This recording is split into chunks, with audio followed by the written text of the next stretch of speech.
Hi, welcome back to my channel. நம்ம இன்றைக்கி எப்படி நார்மல் டைலரிங் மிஷினில் பெடல் பண்ணுறதுன்னு பார்ப்போம். வீலை கையால் நம்மளே பார்த்தபடி சுற்றி விடணும். இந்த மாதிரி பேக்கில் சுற்றுச்சுன்னா ஒன்று நம்ம ஸ்டிச் பண்ணதில் நூல் கட் ஆகும், இல்லைன்னா ஊசி உடஞ்சிரும். அதனால் வீல் எப்போதுமே நம்ம எந்த சைடு இருக்கோமோ நம்மளே பார்த்தபடி தான் சுற்றணும். இதை அப்படியே கையில் ஒரு சுற்றி விட்டுட்டு கீழே பெடலில் நம்மளோட காலில் மேலே ஒரு காலும் கொஞ்சம் இறக்கி கீழே ஒரு காலும் வச்சுட்டு லைட்டாக ப்ரெஸ் பண்ணிங்கன்னா மிஷின் ஆட்டோமேட்டிக்காக அழகாக ரன் ஆக ஆரம்பிக்கும். இதே போல் நல்லா ப்ராக்டிஸ் பண்ணிக்கோங்க. நான் எப்படி பெடல் பண்ணுறேன்னு நல்லா கவனித்து பாருங்கள். புரியலைன்னா வீடியோவை 1க்கு 2 தடவையும் போட்டு பாருங்கள். நான் நல்லா புரிகிறபடி தமிழ்லையும் நல்லா மெதுவாகவும் தான் சொல்லித்தரேன். உங்களுக்கு ஈஸியாக எளிய முறையில் டைலரிங் கற்றுக்கணுன்னா என்னோடய சேனலை சப்ஸ்கிரைப் பண்ணிக்கோங்க. நான் எப்படி பெடல் பண்ணுறேனோ அதே மாதிரி மேலே ஒரு காலும் கீழே ஒரு காலும் வச்சுட்டு இந்த பாருங்க ஆட்டோமேட்டிக்காக மிஷின் ரன் ஆகும். இப்போ அழகாக சுற்றுது இல்லையா? இதில் நம்ம எப்படி நம்ம நெக்ஸ்ட்டு த்ரெட்டு கோர்க்கலாம் அப்படின்றது நம்ம பார்ப்போம். அழகாக வீலை நம்ம முன்னாடி சுற்றி விட்டுட்டு நீங்கள் பெடலை ப்ரெஸ் பண்ணிங்கன்னா ஆட்டோமேட்டிக்காக அது சுற்ற ஆரம்பிச்சிடும். இப்போ நான் சுற்றுறேன் இல்லையா? அந்த மாதிரி நான் இன்னொரு தடவை கூட பண்ணி காமிக்கிறேன். நான் எப்படி பெடல் நான் மிதிக்கிறேன்னு நல்லா கவனித்து பாருங்கள்.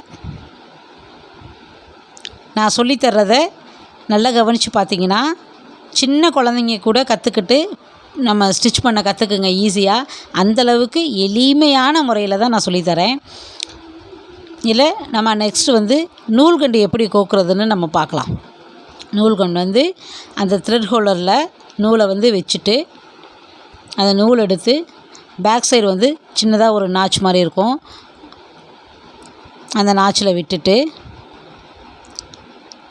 அதை அப்படியே கீழே கொண்டு அந்த நாச் உங்களுக்கு தெரியுதா? ஏன்னா எல்லா மிஷின்லேயும் சின்ன சின்ன டிஃப்ரென்ஸ் இருக்கும். ஒரு மிஷினில் என்னோடய மிஷினில் எப்படி இருக்குது அதுக்கு, ஏன்னா கோர்க்கிறது ஒரே மாதிரி தான் இருக்கும். அந்த டங்ஸ்டனில் ஒரு ரவுண்டு மாதிரி இருக்கும், அந்த ரவுண்டில் அப்படியே சுற்றி மேலே எடுத்துகிட்டு நான் அவ்வளோ கிளியராக காமிக்கிறேன். 1க்கு நான் 2 தடவையே சொல்லி தந்திருக்கேன். வீடியோவை நல்லா ஃபுல்லாக பாருங்கள். அந்த டங்ஸ்டனில் ஒரு ரவுண்ட் மாதிரி இருக்குது, அதில் சுற்றிட்டு இந்த ஒரு ஹோல் இருக்கும், அது வழியாக லெஃப்ட்லேருந்து ரைட் சைடில் நூல் வெளியில் வர்ற மாதிரி நம்ம அதில் கோர்க்கணும். கோர்த்து அதையும் எடுத்துக்கணும். நான் ஒரு கையில் வீடியோ எடுத்துக்கிட்டே ஒரு கையில் நூல் கோர்க்குறதுனால எனக்கு சிக்கிக்குது. நீங்கள் கரெக்டாக அதை கோர்த்துக்கங்க. டங்ஸ்டனில் ரவுண்டாக சுற்றி விட்டுட்டு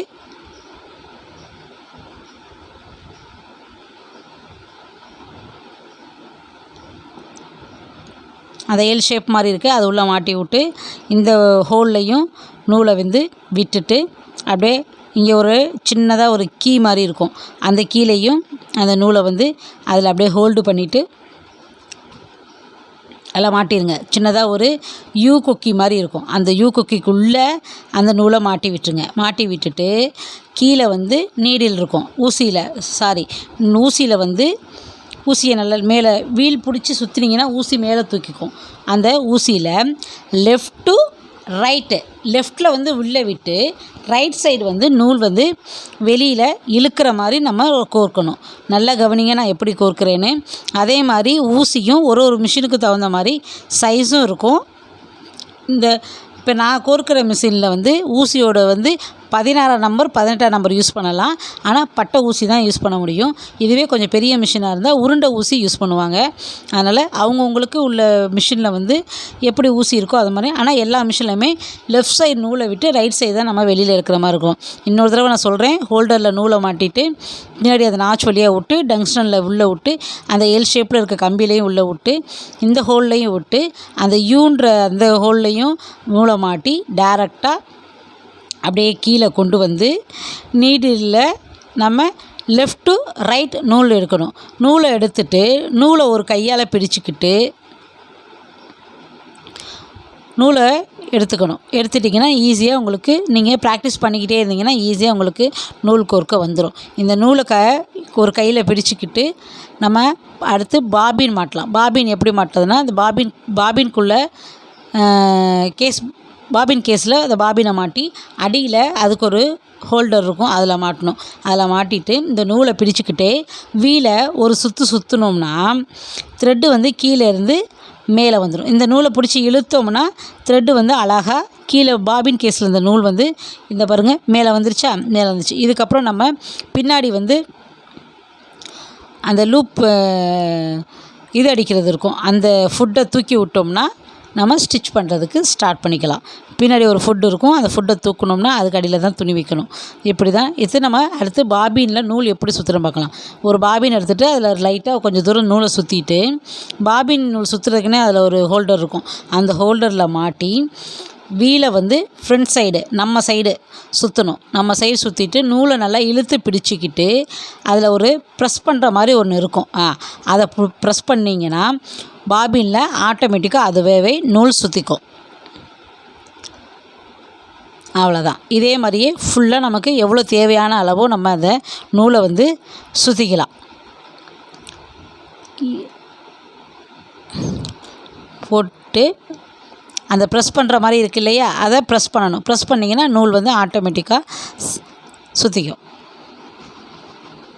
சில மிஷினில் வந்து இந்த நூல் பாபின் நூல் சுற்றுற வந்து இது இருக்காது, அதனால் அதில் வந்து ஒரு ஊசியோ இல்லை ஸ்க்ரூ ட்ரைவரையோ உள்ளே விட்டு அதுக்குள்ளே இந்த பாபினை விட்டுக்கிட்டு வீலில் வச்சிங்கன்னா வீல் சுற்ற அந்த பாபின் கேஸ்லேயும் நூல் ஆட்டோமேட்டிக்காக அதுவாகவே சுற்றிக்கும். நான் போக போக சின்ன சின்ன டிப்ஸ் எல்லாம் நிறையா சொல்கிறேன். என்னோடய சேனலை வந்து சப்ஸ்கிரைப் பண்ணி வச்சுக்கோங்க. போக போக எல்லா ட்ரெஸ்ஸஸும் எல்லா மாடலும் எல்லாம் சுற்றுறேன். அவ்வளோதான். நூல் சுற்றி முடிச்சாச்சு, அதுலேருந்து நம்ம ரிமூவ் பண்ணிக்கிறோம். நெக்ஸ்ட்டு வந்து பாபின் கேஸில் எப்படி நம்ம பாபினை வந்து ஃபோல்ட் பண்ணுறதுன்னு பார்ப்போம். பாபின் கேஸ்க்குள்ளே பாபின் போட்டுட்டு கீழே சின்னதாக ஒரு ஹோல் இருக்கும், லைட்டாக ஒரு லைன் மாதிரி இருக்கும், அந்த லைனுக்குள்ளே விட்டு இதுக்கு அடியில் நூலை விட்டு சென்டரில் ஒரு பெரிய ஓட்டை மாதிரி தெரியுது இல்லையா, அது வழியாக அந்த நூலை எடுத்து வச்சுக்கணும்.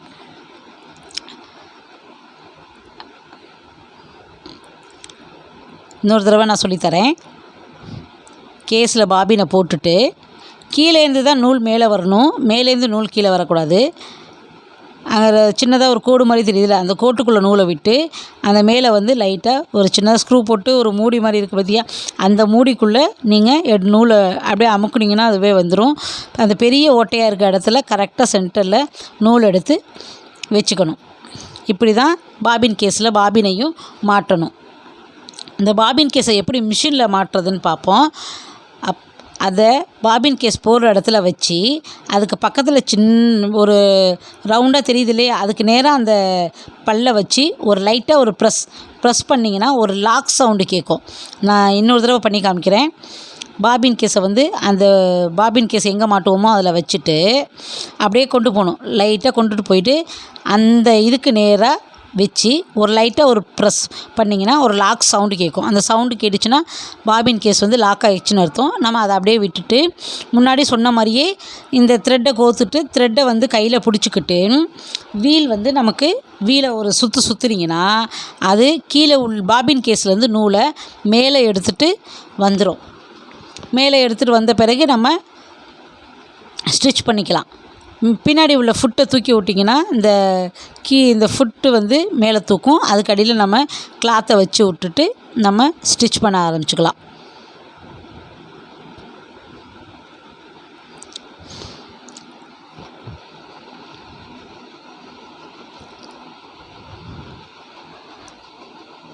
நான் சொல்லி கொடுத்தது உங்களுக்கு புரிஞ்சிருக்குன்னு நினைக்கிறேன். அடுத்தடுத்த வீடியோக்கள் வேணும்னா என்னோடய சேனலை சப்ஸ்கிரைப் பண்ணி வச்சுக்கோங்க.